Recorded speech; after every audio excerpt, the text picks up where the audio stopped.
चारों में से कौन बड़ा, अग्निदेव, जलदेव, अन्न देवता या फिर वो कुम्हार की लड़की? दंभिकासुर की बात का मुस्कुराकर जवाब देते हुए राजा विक्रमादित्य बोले, ये तो बहुत आसान सा सवाल है दुष्ट राक्षस।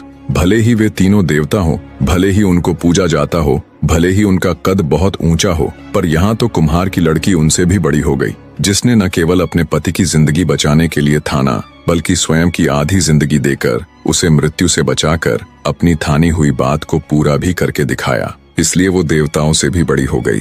राजा विक्रमादित्य की बात सुन दैत्य दंभिकासुर बड़ा हताश सा होकर बोला, तुमने ठीक कहा विक्रमादित्य।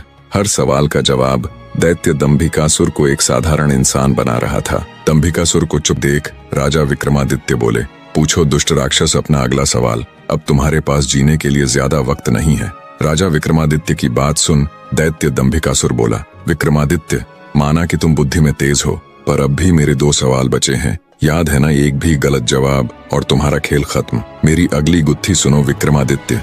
शशिबाला जैसे ही जवान हुई, उसके रूप यौवन के चर्चे दूर दूर तक फैल गए। एक तो शशिबाला कंचनपुर नरेश की इकलौती संतान थी, दूसरा वो इतनी खूबसूरत थी कि कोई अगर पल भर के लिए भी उसे देख ले तो पूरी जिंदगी भुला न सके।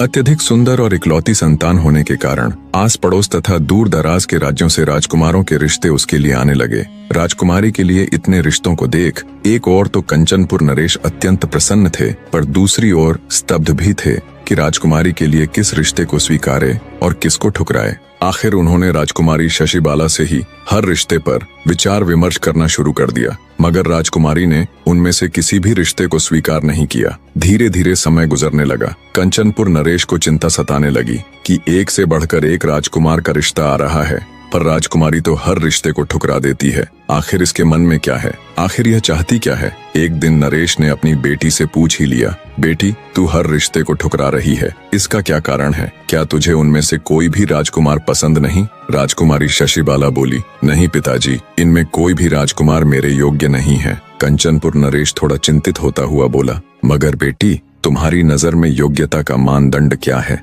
राजकुमारी शशिबाला बोली, पिताजी, मैंने ऐसा तो कोई मानदंड नहीं बनाया, पर जिसके साथ मेरा विवाह हो उसमें कुछ तो विशेषता हो, कोई तो खूबी हो। बेटी की बात सुन नरेश बोला, बेटी, क्यों न तुम विवाह के लिए आने वाले राजकुमारों की परीक्षा लेकर देखो। बिना परीक्षा के निर्णय लेना उचित नहीं। पिता की बात राजकुमारी शशिबाला को बिल्कुल उचित लगी।